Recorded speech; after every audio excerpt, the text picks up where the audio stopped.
கிருபை நிறைந்த நல்ல ஆண்டவரே, இந்த அருமையான இந்த நாளுக்காக நாங்கள் உம்மை நன்றியோடு ஸ்தோத்திரிக்கிறோம்.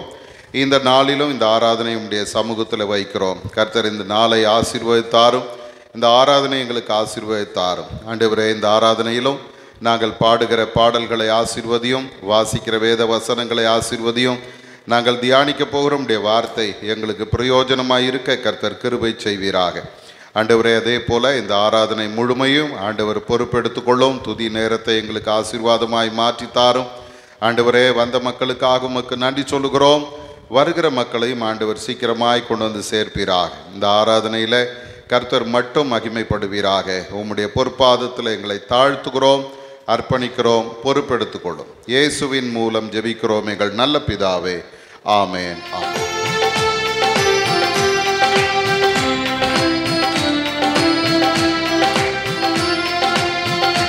எந்த நாவில் புது பாட்டு எந்தன் இயேசு தருகிறார். எந்த நாவில் புது பாட்டு எந்தன் இயேசு தருகிறார். ஆனந்தம் கொள்ளுவேன், அவரை நான் பாடுவேன் உயிருள்ள நாள் வரையில். அல்லேலூயா, ஆனந்தம் கொள்ளுவேன், அவரை நான் பாடுவேன் உயிருள்ள நாள் வரையில். எந்த நாவில் புது பாட்டு எந்தன் இயேசு தருகிறார். பாவ இருள் என்னை வந்து சூழ்ந்து கொள்கையில் தேவன் அவர் தீபமாய் என்னை தேற்றினார். பாவ இருள் என்னை வந்து சூழ்ந்து கொள்கையில் தேவன் அவர் தீபமாய் என்னை தேற்றினார். ஆனந்தம் கொள்ளுவேன், அவரை நான் பாடுவேன் உயிருள்ள நாள் வரையில். அல்லேலூயா, ஆனந்தம் கொள்ளுவேன், அவரை நான் பாடுவேன் உயிருள்ள நாள் வரையில். எந்த நாவில் புது பாட்டு எந்தன் இயேசு தருகிறார். நாம் நிறுவனமாகவே முறையாக வாசிக்க தெரிந்து கொண்ட வேத பகுதி சங்கீதங்களின் புஸ்தகம் 79ஆம் சங்கீதத்தை நாம் முறையாக வாசிக்கலாம். சங்கீதம் 79.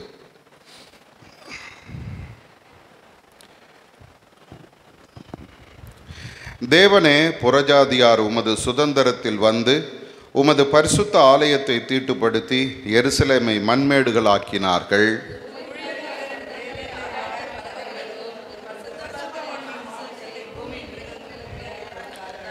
எருசலேமை சுற்றிலும் அவர்களுடைய இரத்தத்தை தண்ணீரைப் போல சிந்தினார்கள். அவர்களை அடக்கம் பண்ணுவாரும் இல்லை.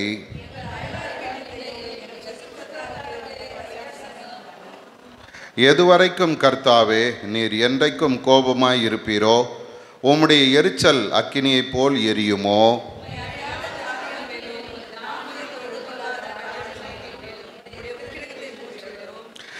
அவர்கள் யாக்கோபை பட்சித்து அவன் குடியிருப்பை பாழாக்கினார்களே.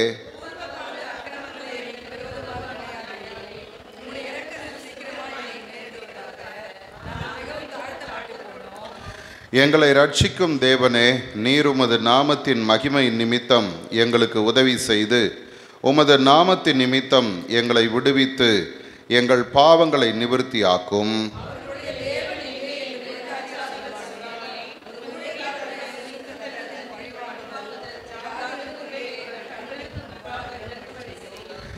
கட்டுண்டவனுடைய பெருமூச்சு உமக்கு முன்பாக வரட்டும். கொலைக்கு நியமிக்கப்பட்டவர்களை உமது புயபலத்தினால் உயிரோடே காத்தருளும்.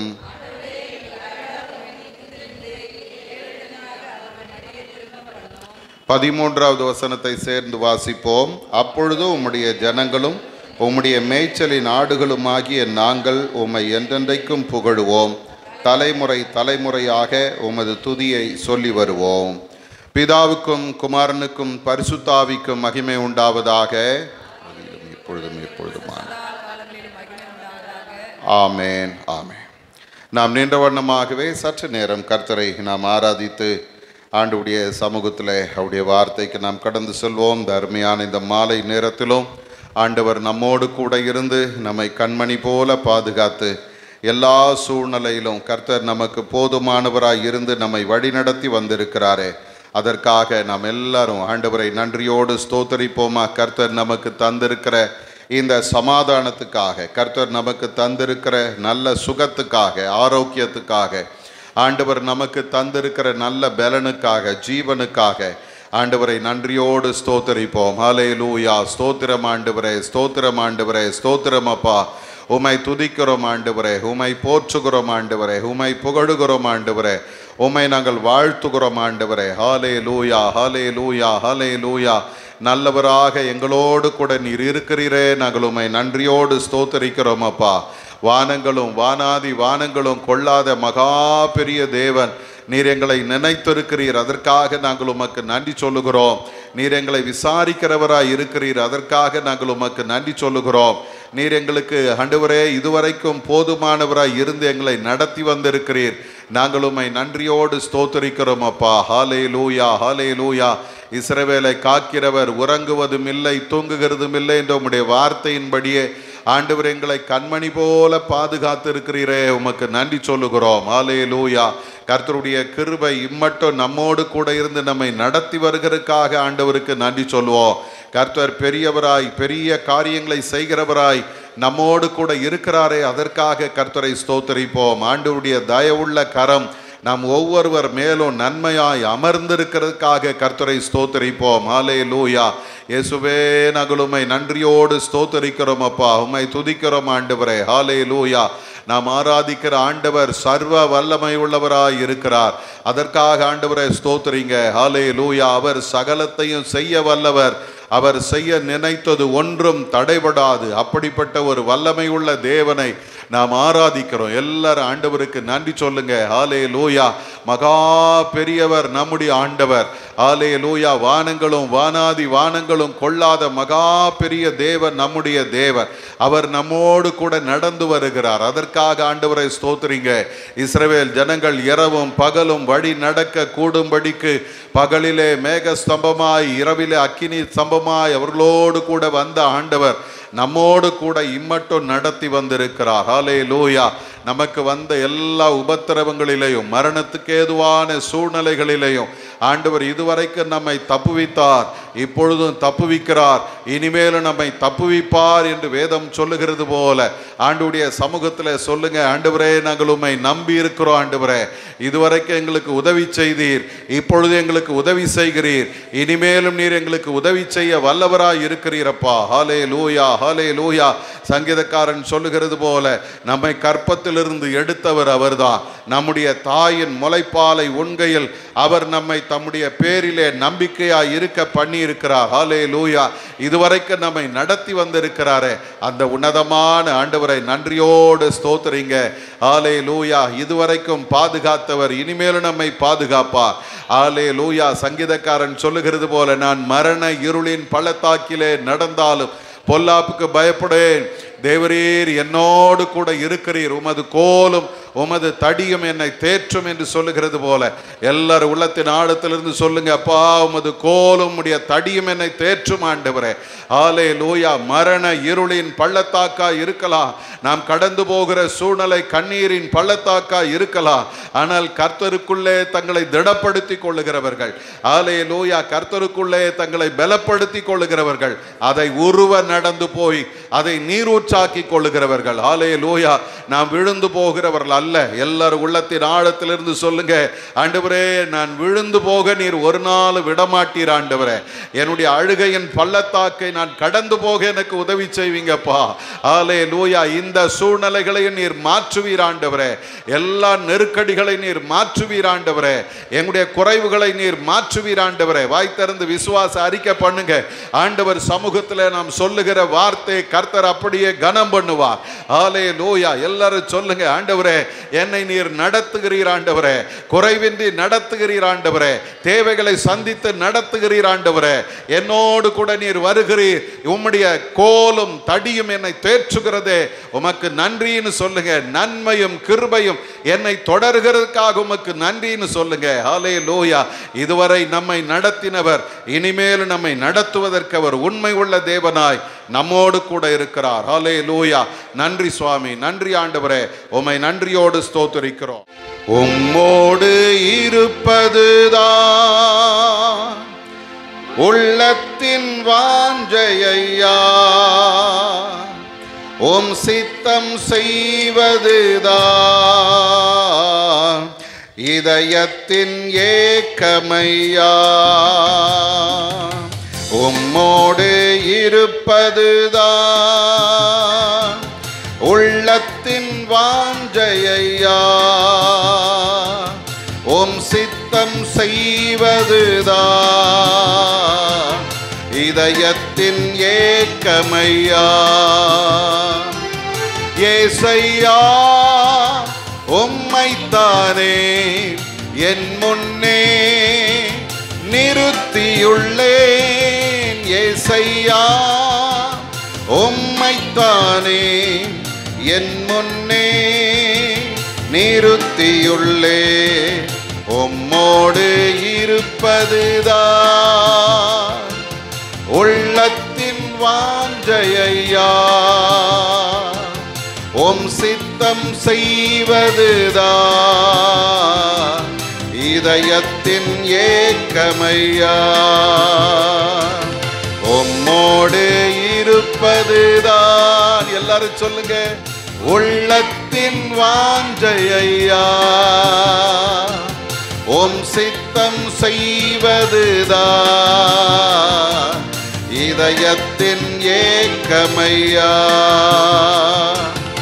எனக்காக யாவையும் செய்பவரே, செய்து முடிப்பவரே, எனக்காக யாவையும் செய்பவரே, செய்து முடிப்பவரே. என் பாரங்கள் என் சுமைகள், என் பாரங்கள் என் சுமைகள் உம் பாதத்தில் இறக்கி வைத்தே, உம் பாதத்தில் இறக்கி வைத்தே. கரங்களை உயர்த்தி, ஏசையா உம்மைத்தானே என் முன்னே நிறுத்தியுள்ளேன். ஏசையா உம்மைத்தானே என் முன்னே நிறுத்தியுள்ளேன். திரும்ப, ஏசையா உம்மைத்தானே என் முன்னே நிறுத்தியுள்ளேன். ஏசையா என் முன்னே நிறுத்தியுள்ளேன். இரக்கமும் உருக்கமும் நீடிய சாந்தமும் கிருபையும் உள்ளவரே, இரக்கமும் உருக்கமும் நீடிய சாந்தமும் கிருபையும் உள்ளவரே. என் ஜீவனை அழிவினின்று, என் ஜீவனை அழிவினின்று மீட்டவரே, என் மேய்ப்பரே, மீட்டவரே, என் மேய்ப்பரே. ஏசையா உம்மைத்தானே என் முன்னே நிறுத்தியுள்ளேன். ஏசையா உம்மைத்தானே என் முன்னே நிறுத்தியுள்ளேன். உம்மோடு இருப்ப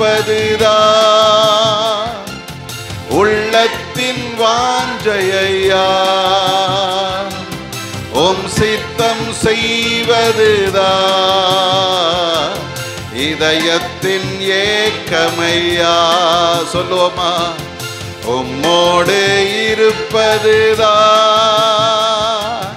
உள்ளத்தின் வாஞ்சையா. உம் சித்தம் செய்வதுதான்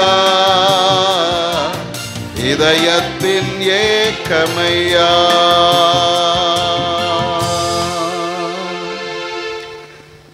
கிருபை நிறைந்த நல்ல ஆண்டவரே, இந்த அருமையான இந்த நேரத்துக்காக ஸ்தோத்திரம். இந்த நாளிலும் நாங்கள் உம்முடைய சமூகத்தில் வந்து உம்மை நோக்கி பார்க்கிறதற்கு ஒரு நல்ல தருணத்தை நீர் எங்களுக்கு தந்திருக்கிறீரே, உம்மை நன்றியோடு ஸ்தோத்தரிக்கிறோம் அப்பா.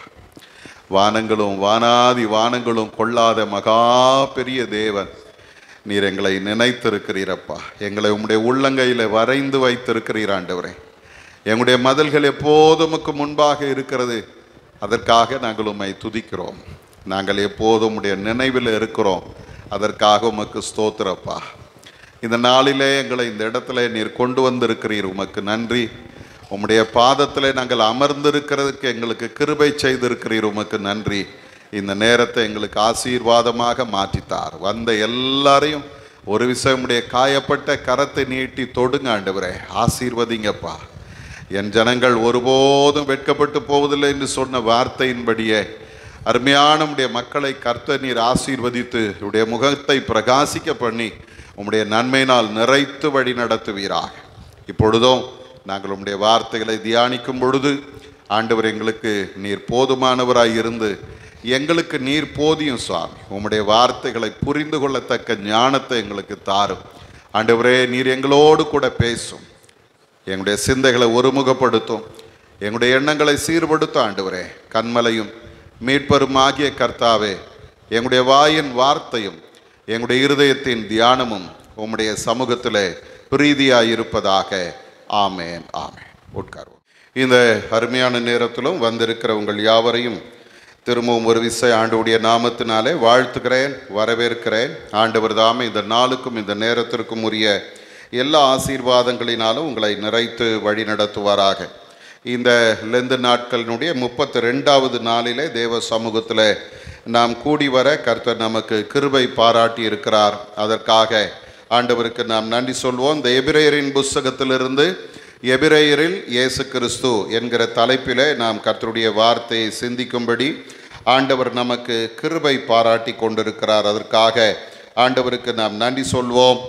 வேதத்தின் ரகசியங்களை அறிந்து கொள்ள நம்முடைய கண்களை திறந்து தருகிற ஒரு உன்னதமான ஆண்டவர் நம்மோடு கூட இருக்கிறார். ஆகவே ஆண்டவருடைய சமூகத்தில் நம்மை அர்ப்பணித்து கர்த்தர் நமக்கு தருகிற வார்த்தைகளை நாம் சிந்தித்து கடந்து செல்வோம். அருமையானவர்களே, நேற்று தினத்தில் இயேசுவின் மேலான பலியினால் ஒரு நித்திய மீட்பை ஆண்டவர் நமக்கு தருகிறார் என்று சொல்லி நாம் சிந்தித்தோம்.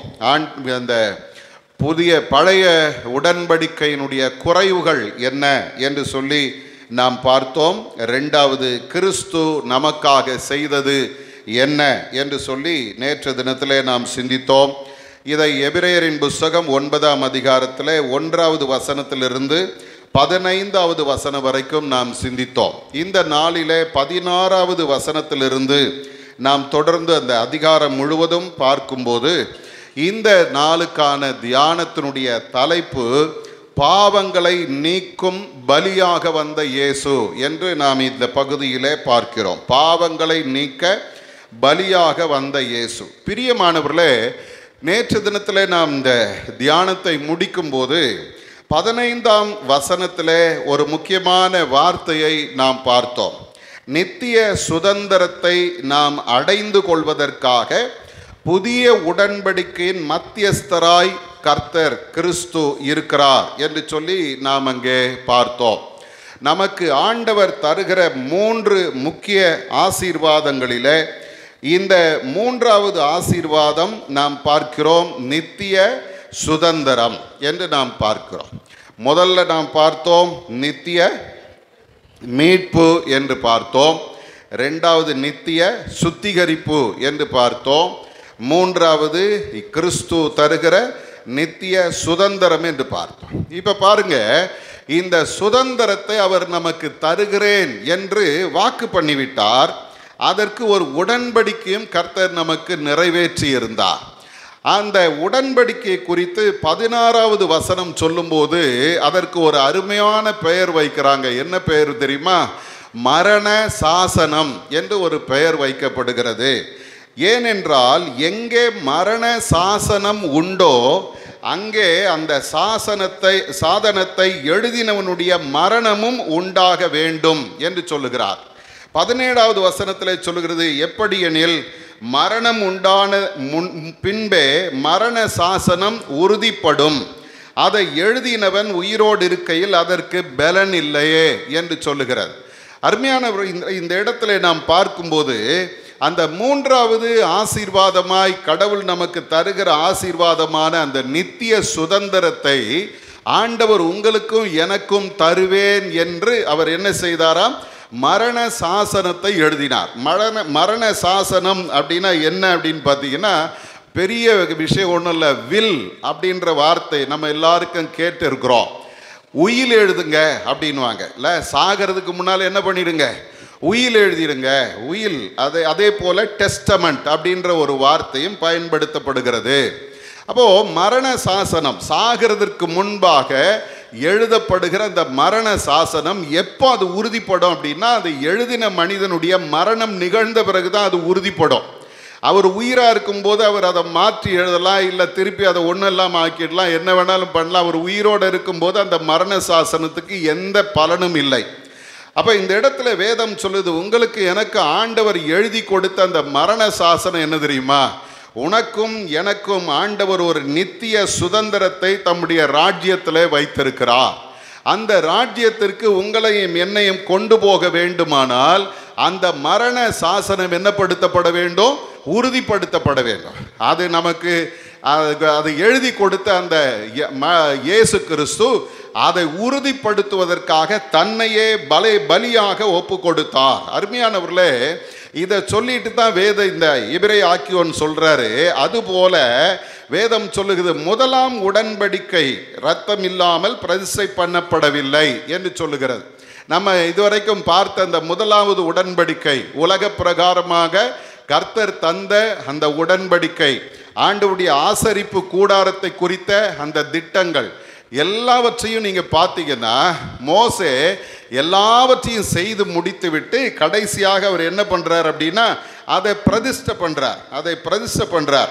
அதை நாம் இந்த இடத்துல பார்க்கிறோம். 18வது வசனத்தில் சொல்லுகிறது, இரத்தம் இல்லாமல் பிரதிஷ்டை பண்ணப்படவில்லை.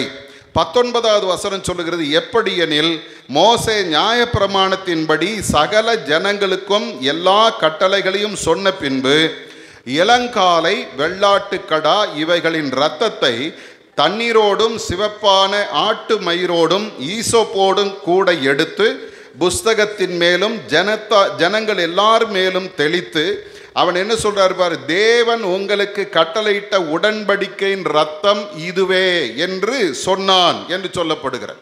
அப்போ இதை நம்ம எங்கே பார்க்குறோம் அப்படின்னா யாத்திராகமத்தின் புஸ்தகத்தில் 12ஆம் அதிகாரம் 22வது வசனத்தில் நாம் பார்க்கிறோம், பஸ்காவின் ஆட்டுக்குட்டி அது அடிக்கப்பட்டு அதனுடைய ரத்தம் வீட்டு நிலைகளிலே பூசப்பட்ட பொழுது இஸ்ரவேல் ஜனங்கள் காப்பாற்றப்பட்டார்.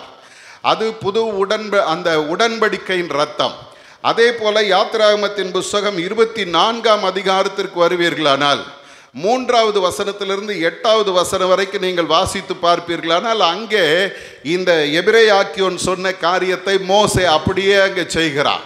அவன் எல்லா பணிமுட்டுகளையும் செய்து முடித்து எல்லாவற்றையும் பிரதிஷ்டை செய்யும் பொழுது அவன் பலி செலுத்தி அந்த இரத்தத்தை அந்த பணிமுட்டுகளின் மேலே தெளிக்கிறான். கடைசியாக சொல்லுகிறது, ஜனங்கள் மேலே அவன் தெளித்து விட்டு இந்த வார்த்தையை சொல்றாரு, எல்லாம் இரத்தத்தினாலே பரிசுத்தமாக்கப்பட்டிருக்கிறது. அல்லேலூயா. அப்போ முதலாம் உடன்படிக்கையான ஆண்டவர் ஏற்படுத்தின இந்த உலக பிரகாரமான கூடாரமும் ஆண்டவருடைய புஸ்தகமும் அல்லது ஆண்டவருடைய உடன்படிக்கையும் அது இரத்தத்தினாலே அது என்ன செய்யப்பட்டது? பரிசுத்தமாக்கப்பட்டது என்று வேதம் சொல்லுகிறது. இதை போலவே வேதம் சொல்லுகிறது 21வது வசனத்தில், இவ்விதமாக கூடாரத்தின் மேலும் ஆராதனைக்குரிய சகல பணிமுட்டுகளின் மேலும் இரத்தத்தை தெளித்தான் என்று சொல்லி இங்கே சொல்லுகிறது. அருமையானவர்களே, நாம் பார்க்கிற இந்த பகுதியானது நமக்கு சொல்லித் தருகிற ஒரு காரியம் என்னவென்றால், எல்லாருக்கும் பாவ மன்னிப்பு உண்டாகும்படி இது நடந்தேறினது. இன்னைக்கு அருமையான தேவஜனமே, இந்த இடத்துல நாம் பார்க்கும்போது ஆண்டவருடைய வேதம் நமக்கு தருகிற ஒரு காரியம் என்னவென்றால், 22வது வசனத்தில் அதை சொல்லுகிறார்கள். நியாய பிரமாணத்தின்படி கொஞ்சம் குறைய எல்லாம் இரத்தத்தினாலே சுத்திகரிக்கப்படும். இரத்தத்தினாலே சுத்திகரிக்கப்படும். அவங்களுக்கு இருந்த அந்த இரத்தம் என்ன அப்படின்னு பார்த்தீங்கன்னா, வெள்ளாட்டுக்கடா, இளங்காளை, இவங்களுடைய இரத்தம். இதை தெளித்து அவங்க என்ன பண்ணாங்களாம்? சுத்திகரித்தார்கள். ஆனால் போன பகுதியிலே நாம் பார்த்தது போல அது நம்மை முழுமையாய் பரிசுத்தம் பண்ணவில்லை. அது நம்ம அறகுறையாக தான் வச்சிருந்தது. நம்முடைய மனசாட்சியில் நாம் இன்னும் முழுமையாய் பூரணராகவில்லை என்று வேதம் சொல்லுகிறது. அப்படிப்பட்ட சூழ்நிலையில தான் இந்த 22வது வசனம் சொல்லுகிறது, எல்லாம் கொஞ்சம் குறைய எல்லாம் இரத்தத்தினாலே சுத்திகரிக்கப்படும். கடைசியா ஒரு வார்த்தை சொல்லுது, ரத்தம் சிந்துதல் இல்லாமல் பாவ மன்னிப்பு உண்டாகாது. அல்லேலூயா. அருமையானவர்களே, பழைய ஏற்பாட்டிலும் சரி புதிய ஏற்பாட்டிலும் சரி வேதம் நமக்கு சொல்லித் தருகிற ஒரு காரியம் என்னவென்றால், ரத்தம் சிந்தாமல் பாவ மன்னிப்பு இல்லை. அப்ப நம்ம கேட்கலாம், பாவத்தில் அப்படி என்னையா பெரிய வேதனை இருக்கிறது, ஏன் இந்த பாவம் மன்னிக்கப்பட வேண்டும் அப்படின்னு நம்ம கேட்டோம்னா, ரோமர் 3ஆம் அதிகாரம் 23வது வசனத்திலே வேதம் சொல்லுகிறது, எல்லாரும் பாவம் செய்து தேவ மகிமையற்றவர்களாய் மாறினோம். ஆகவே நாம் திரும்ப தேவ மகிமையை தரித்து கொள்ள வேண்டுமானால் நம்முடைய பாவம் நம்மிலே நிவர்த்தி செய்யப்பட வேண்டும். அல்லேலூயா. எனக்கு அருமையான தேவஜனமே, ஆதாமில் ஆரம்பித்து இன்றைய வரைக்கும் எல்லாரும் பாவம் செய்து தேவ மகிமை அற்றுப்போனவர்களாய் வாழ்ந்து கொண்டிருக்கிறோம். ஆனால் இயேசு கிறிஸ்துவனுடைய ரத்தம் நம்முடைய பாவங்களை நீக்கி நம்மை சுத்திகரித்து திரும்பவும் நம்மை அவருடைய மகிமைக்கு பாத்திரவான்களாய் மாற்றுகிறது. ரெண்டாவது பார்த்தீங்கன்னா, ரோமர் 6ஆம் அதிகாரம் 23வது வசனம் சொல்லுகிறது, பாவத்தினாலே மரணம் வந்தது. பாவத்தினாலே மரணம் வந்தது. நித்தியமாய் வாழ வேண்டிய மனிதன் பாவம் செய்து மரணத்திற்குள்ளானான். அந்த மரணத்திலிருந்து விடுவிப்பதற்காக இயேசு கிறிஸ்து நமக்காக கல்வாரி சிலுவையில மரித்தார். அப்ப ஏன் ஆண்டவர் எனக்காக ரத்தம் சிந்தனும், பாவ மன்னிப்பு ஏன் வேண்டும் என்றால், நான் மரித்து கிடக்கிறேன், என்னை உயிர்ப்பிக்க இயேசு மரித்தார். மூன்றாவது ஒரு காரியம் சொல்லுகிறது, ஆதியாகமத்தின் புத்தகம் 2ஆம் அதிகாரம் 17வது வசனத்தில் சொல்லுகிறது, இந்த பாவம் மனிதனை ஆவிக்குரிய வாழ்விலும் மரித்து போக செய்தது. உலக பிரகாரமாக சரீரத்திலையும் ஆவிக்குரிய வாழ்க்கையிலும் அவன் மரணத்தை சந்தித்தார். அப்போஸ்தலனாகிய பவுல் அதை குறித்து சொல்லும்போது, ரோமரின் புத்தகத்தில் 5ஆம் அதிகாரம் 19வது வசனத்தை யாராகிலும் ஒருத்தர் வாசிங்க. ரோமர் 5:19. ஒரே மனுஷனுடைய கீழ்ப்படியாமையினாலே அநேகர் பாவிகள் ஆக்கப்பட்டது போல ஒருவருடைய கீழ்ப்படிதலினாலே அநேகர் நீதிமான்கள் ஆக்கப்படுவார்கள். அருமையானவர்களே, ஒரு மனுஷனுடைய கீழ்ப்படியாமை அநேகரை பாவிகளாக்கினது. அதே நேரம் இயேசு கிறிஸ்துவுடைய கீழ்ப்படிதல், சிலுவை மரணம் வரைக்கும் தன்னை தாழ்த்தி கீழ்ப்படிந்ததுனால எல்லாருக்கும் நீதிமான்கள் என்கிற ஒரு பெரிய ஆசீர்வாதத்தை அவர் தருகிறார். ரோமர் 5ஆம் அதிகாரம் 12வது வசனத்தில் வாசிக்கும் போது அங்கேயும் இந்த பவுல் சொல்லும்போது சொல்றார், இப்படியாக ஒரே மனுஷனாலே பாவமும் பாவத்தினாலே மரணமும் உலகத்தில் பிரவேசித்தது போலவும் எல்லா மனுஷரும் பாவம் செய்தபடியால் மரணம் எல்லாருக்கும் வந்தது போலவும் என்று சொல்லுகிறது.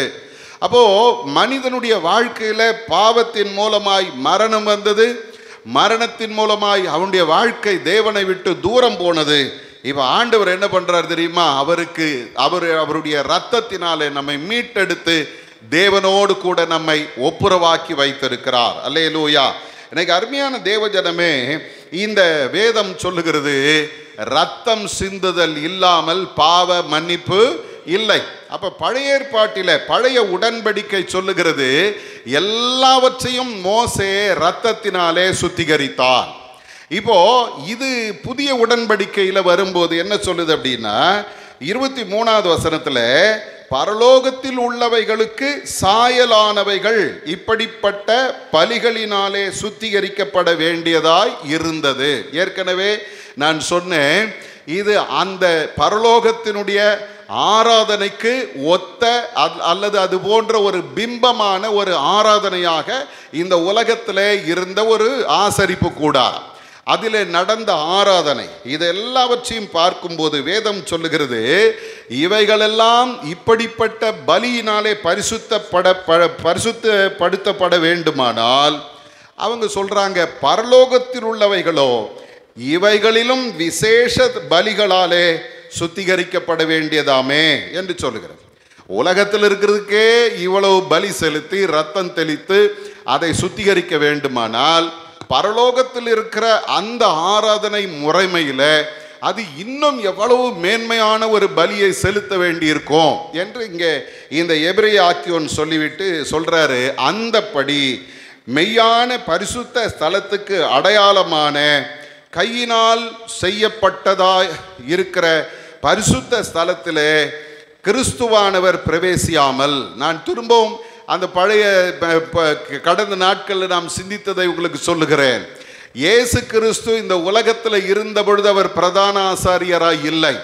காரணம் தெரியுமா? இந்த பிரதான ஆசாரியன் உலகத்திற்குரிய பிரதான ஆசாரியன் அல்ல. இந்த உலகத்திற்குரிய பிரதான ஆசாரியர்கள் ஆரோனுடைய சந்ததியில வந்தவர்கள். அவங்கள கர்த்தர் இந்த உலகத்தின் ஆசாரியர்களாக அவருடைய கட்டளைப்படி நியமித்தார்.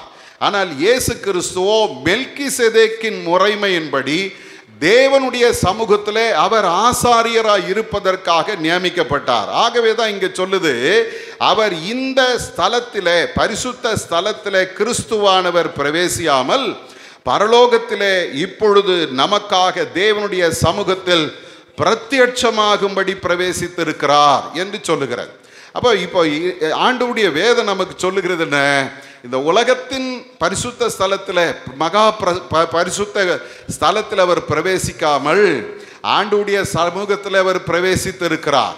தன்னை அந்த இடத்துல கர்த்தர் என்ன பண்ணாராம்? பிரத்யட்சமாக என்ற ஒரு வார்த்தை பயன்படுத்தப்படுகிறது. இந்த பிரத்யட்சமாக என்று நான் பார்க்கிற இது என்னன்னா, பிரகாசமாக, ஒளி வீசுதல், அதே போல வெளிச்சமாய் தோன்றுதல், ஷக்கீனா மகிமை அப்படின்னு ஒரு வார்த்தை வேதத்திலிருந்து சொல்றாங்க. அந்த ஷக்கீனா மகிமை ஆண்டவரிடத்தில் இருந்தது. அவர் தேவ சமூகத்தில் நுழைந்த பொழுது ஒளி வீசுகிறவராய், வெளிச்சத்தை பிரகாசிப்பிக்கிறவராய், பிரத்யட்சமாய் அங்கே அவர் பிரவேசித்தார் என்று இந்த எபிரேய ஆக்கியோன் சொல்றான். அதே போல நாம் பார்க்கிறோம், இந்த உலக பிரகாரமான பிரதான ஆசாரியன் என்ன பண்ணுவானா, அந்நிய ரத்தத்தோட, அந்நிய ரத்தம்னா என்ன?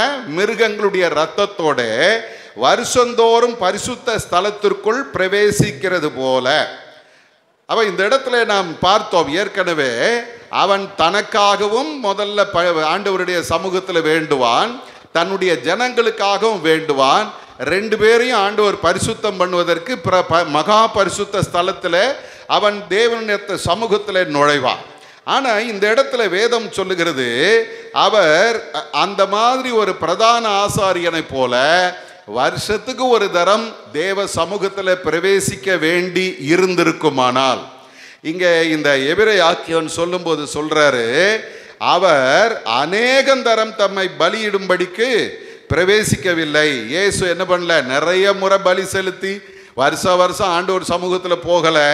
அவர் என்ன செய்தாராம்? ஒரே தரம் தம்மையே பலியாக ஒப்பு கொடுத்தார். அல்லேலூயா. அருமையானவர்களே, அதை சொல்லிவிட்டு அவர் சொல்றாரு, அப்படி இருந்ததானால், வருஷம் போற மாதிரி இருந்தா உலகம் உண்டானது முதற்கொண்டு அவர் அநேகந்தரம் பாடுபட வேண்டியதாய் இருக்குமே அப்படின்னு சொல்றார். அப்போ இயேசு கிறிஸ்து ஒவ்வொரு முறையும் இந்த உலக பிரகாரமான பிரதான ஆசாரியனை போல தேவ சமூகத்தில் போக வேண்டி இருந்திருந்தால், ஒவ்வொரு முறையும் அவர் என்ன பண்ணியிருக்கணும்? தன்னை பாடுபடுவதற்கு ஒப்பு கொடுத்து மரித்து, இல்லை நம்ம ஆளுங்க இன்னைக்கு இந்த லெந்து நாட்களை கொண்டாடுற மாதிரி இயேசு கிறிஸ்துவும் ஒவ்வொரு வருஷமும் லெந்து நாளை கொண்டாடி இருப்பார். உண்மைதானே? நம்ம ஆளுங்க பண்ணுற அலப்பறம் இருக்குது பாருங்க. லெந்து நாள் வந்துடுச்சு, இந்த லெந்து நாளில் நான் என்ன பண்ண மாட்டேன்? கறி சாப்பிட மாட்டேன், மீன் சாப்பிட மாட்டேன், பூ வைக்க மாட்டேன், நான் அதை செய்ய மாட்டேன், இதை செய்ய மாட்டேன். என்னமோ இவங்களே கிறிஸ்துவுக்கு பதிலாக பாடுபடுற மாதிரியே இருக்கும்.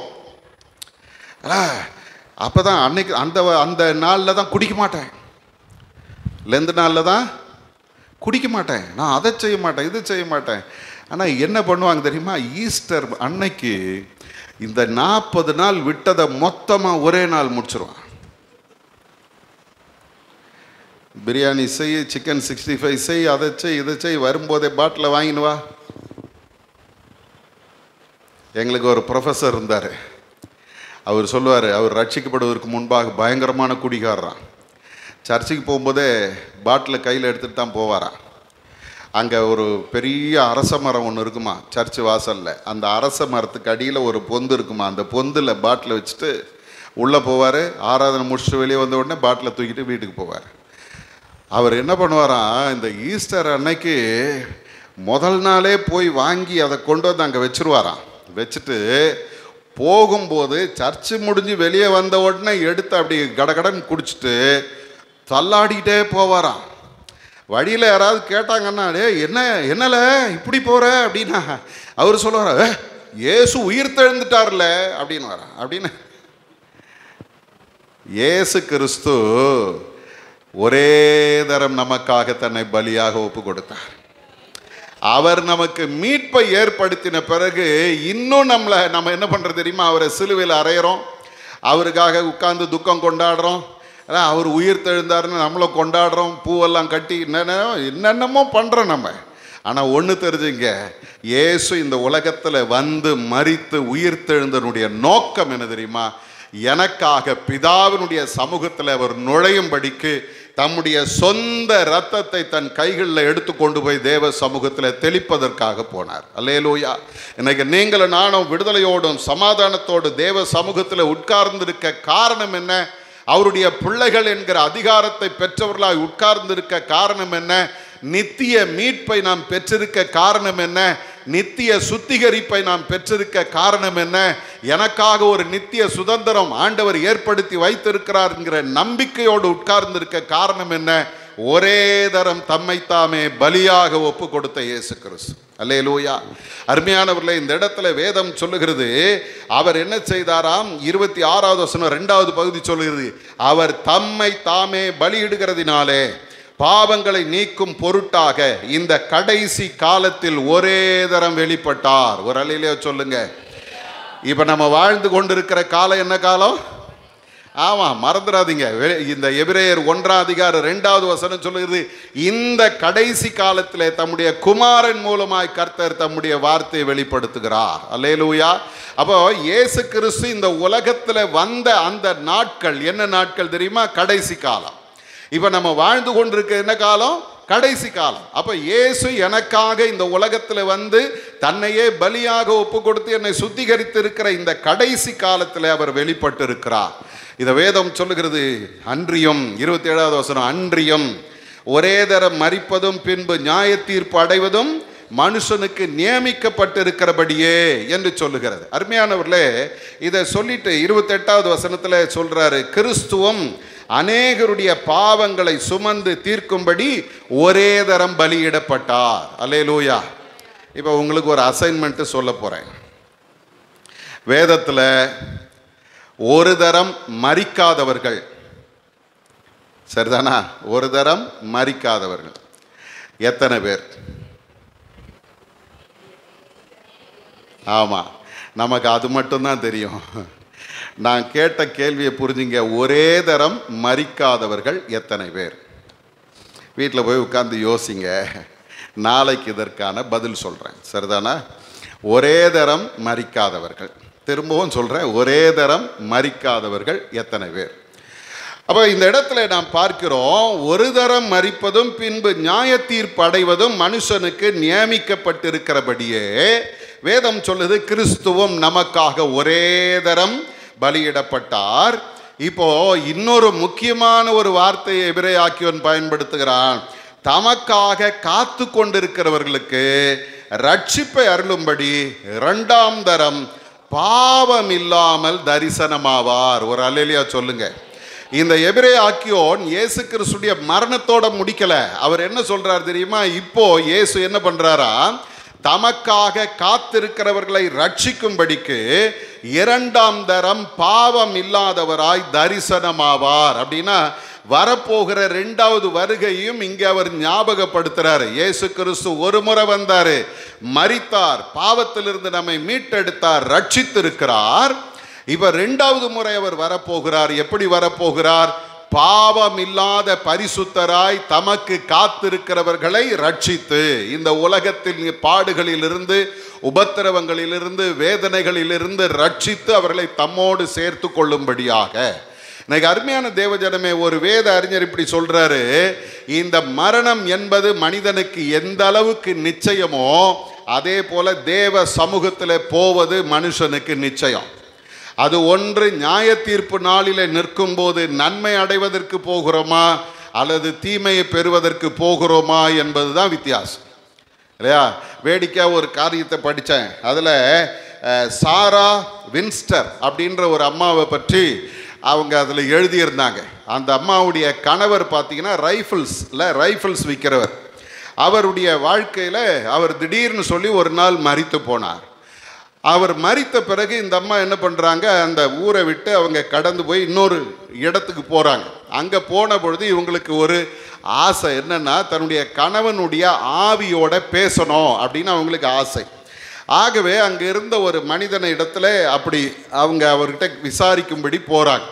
அப்போ அந்த ஆவி என்ன சொல்லுது அப்படின்னா, நீ சாகாமல் இருக்க வேண்டுமானால் ஒரு வீட்டை நீ கட்டிக்கொண்டே இருக்கணும், கட்டி முடிச்சிடக்கூடாது, கட்டிக்கொண்டே இருக்கணும், நீ கட்டி முடிக்கிற வரைக்கும் நீ சாக மாட்ட அப்படின்னு சொல்லப்பட்டது. ஆகவே இந்த அம்மா என்ன பண்ணாங்களாம் பாருங்க, ஒரு 17 அறைகள் கொண்ட ஒரு பெரிய பங்களா ஒன்று அவங்க விலைக்கு வாங்கினார்கள். அதில் அது வேலை இன்னும் முடியலை. ஆகவே அதை விலைக்கு வாங்கி இவங்க என்ன பண்ணுறாங்கன்னா, ஏறக்குறைய $8 மில்லியன் அதில் செலவிடுறாங்க. அந்த செலவிட்டு அவங்க என்ன பண்ணுறாங்களா, 150 அறைகளை கட்டினார்கள். முதல்ல 150 அறைகள் கட்டுறாங்க, 13 பாத்ரூம்ங்க அதில் கட்டுறாங்க, 41 ஃபயர் ஸ்பாட்ஸ் கட்டுறாங்க. இல்லை அவங்க அதை அங்கே வெளிநாடுகளில் குளிருக்கு நெருப்பு மூட்டுகிற இடங்கள் எத்தனை? 41. அதே போல் 10,000 ஜன்னல்கள் வைக்கிறாங்க அந்த வீட்டில், 10,000 ஜன்னல்கள். இப்போ இவ்வளவையும் அவங்க செஞ்சு முடிக்கும்போது இன்னும் அவங்க கிட்ட பொருட்களை சேர்த்தாங்க. இன்னும் ஒரு 80 வருஷத்துக்கு இந்த வீட்டை தொடர்ந்து கட்டலாம் அப்படின்னு பொருட்களை சேர்த்தாங்க. ஆனால் பரிதாபம் என்ன அப்படின்னு பார்த்தீங்கன்னா, அவங்க 85வது வயசில் செத்து போனாங்க. அவங்க செத்த பிறகு அவங்க சேர்த்து வச்ச பொருள் எவ்வளவு காலத்துக்கு வேலை செய்யலாம் தெரியுங்களா? இன்னும் 80 வருஷத்துக்கு வேலை செய்யலாம். அது அப்போ இது என்ன சொல்லுது அப்படின்னா, நீ மரணத்திலிருந்து தப்ப முடியாது, மரணம் நிச்சயம். இன்னைக்கும் அந்த வீடு இருக்குதான், இன்னைக்கும் ஜனங்க போய் அதை பார்க்குறாங்க. ஆனால் பார்க்கும்போது அந்த வீடு என்ன சொல்லுதான் தெரியுமா, நீ என்னதான் முயற்சி பண்ணாலும் மரணத்தை உன்னால் ஜெயிக்க முடியாது. அல்லேலூயா. அப்போ இன்னைக்கு ஆண்டவருடைய வேதம் நம்மை பார்த்து சொல்லுகிறது, மரணம் நிச்சயம், இயேசுவின் 2வது வருகை அதைவிட நிச்சயம். நீங்கள் நானும் காத்திருந்து அவரிடத்துல நாம் போவோமானால் அவர் நமக்கு வைத்திருக்கிற அந்த நித்திய சுதந்திரத்தை நாம் சுதந்திரித்து கொள்ள முடியும். அதற்காக தான் இயேசு இந்த உலகத்தில் வந்தார். பாவங்களை பலியாக வந்த இயேசு நம்முடைய பாவங்களிலிருந்து நம்மை மீட்டெடுத்து அந்த நித்திய ராஜ்யத்திற்கு சேர்க்கும்படி நமக்கு முன்னே அந்த பரலோகத்திற்கு போயிருக்கிறார். அவர் வரும்போது நீங்கள் நானும் வாரும் கர்த்தாவே என்று சொல்லி அவரை சந்திக்க ஆயத்தப்படணும். அதுக்கு தான் இந்த நாட்களை கர்த்தர் நமக்கு தந்திருக்கிறார். தலைகளை தாழ்த்தி ஆண்டுடைய சமூகத்தை நோக்கி பார்ப்போமா? எல்லாரும் இன்றைக்கு ஆண்டுடைய சமூகத்தில் நம்ம ஒப்பு கொடுப்போம். என்னுடைய பாவத்துக்காக ஒரே தரம் மரித்த இயேசு கிறிஸ்து என்னுடைய அக்கிரமங்களை மாற்றி மரணத்தில் கிடந்த என்னை உயிர்ப்பிக்கும்படியாக தன்னை அவர் மரணத்திலே ஊற்றினார். ஒரே தரம் மரிப்பது என்பது மனிதனுக்கு நியமிக்கப்பட்டது. ஆனால் ஆண்டவராகிய இயேசு கிறிஸ்து அந்த மரணத்தை சுயமாய் அவர் ஏற்றுக்கொண்டார். அவர் மரிப்பதற்காக இந்த உலகத்தில் வந்தார். அவருக்கு மரணம் இல்லை, ஆனால் அந்த மரணத்தை நமக்காக ஏற்றுக்கொண்டார். காரணம், நீங்களும் நானும் இரண்டாம் மரணமாகிய அக்கினியும் கந்தகமும் எரிகிற கடலிலே போய் பங்கடைய கூடாது என்பதற்காக அவர் நமக்கு ஆயத்தம் பண்ணி வைத்திருக்கிற இந்த பரலோக ராஜ்யத்தின் நித்திய சுதந்திரத்தை நாம் பெற்றுக்கொள்ளும்படியாக இயேசு நமக்காக பலியானார். அருமையானவர்களே, ஆண்டவர் சமூகத்தில் வந்து ஆராதிப்பதும், ஆண்டவருக்கு காணிக்கை கொடுப்பதும், வேதம் வாசிப்பதும், ஜெபம் பண்ணுவதும் மட்டும் வாழ்க்கை அல்ல. இதுக்கு மேல ஒரு வாழ்க்கை நமக்காக இயேசு வைத்திருக்கிறார். அவரோடு கூட நித்தியமாய் அவருடைய சுதந்திரத்தில் வாழும்படியாக அதற்காக நம்மை அழைத்து கொண்டு போக இயேசு வரப்போகிறார். தமக்கு காத்திருந்தவர்களை திரும்பவும் தம்மோடு சேர்த்து கொள்ள இயேசு வரப்போகிறார். ஒப்பு கொடுப்போமா? ஆண்டவரே, மரிக்கப் போவது நிச்சயம், நியாய தீர்ப்பில் நிற்கப் போவது நிச்சயம். ஆனால் உமக்கு காத்திருக்கிறவர்களை நீர் மீட்டெடுத்து அந்த நித்திய சுதந்திரத்தில் கொண்டு போவதும் நிச்சயம்.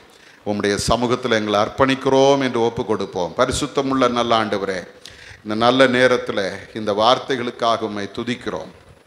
உலக பிரகாரமான ஆசரிப்பு கூடாரம் இரத்தத்தினாலே பரிசுத்தமாக்கப்பட்டது போல எங்களையும் உடைய சொந்த இரத்தத்தினாலே கர்த்தர் பரிசுத்தமாக்கி எங்களுக்காக பிதாவினுடைய அந்த உன்னதமான பரிசுத்த ஸ்தலத்தில் நீர் நுழைந்திருக்கிறீரப்பா. எங்களுக்காக ஒரே தரம் தம்மைத்தாமே பலியாக ஒப்பு கொடுத்து ஒரு நித்திய ரட்சிப்பை, மீட்பை எங்களுக்கு ஏற்படுத்தி இருக்கிறீர். அந்த உன்னதமான ஆண்டவர் தமக்கு காத்திருக்கிறவர்களை தம்முடைய சுதந்திரத்தில் கொண்டு போய் சேர்ப்பதற்காக நீர் திரும்ப வரப்போகிறீர் ஆண்டவரே. அந்த நம்பிக்கையோடு நாங்கள் காத்திருக்கிறோம். காத்திருக்க எங்களுக்கு கிருபை செய்யும். உம்முடைய சமூகத்தில் எங்களை அர்ப்பணிக்கிறோம். பொறுப்பெடுத்துக் கொள்வீராக. இயேசுவின் மூலம் ஜெபிக்கிறோம் எங்கள் நல்ல பிதாவே. ஆமேன். ஆமென்.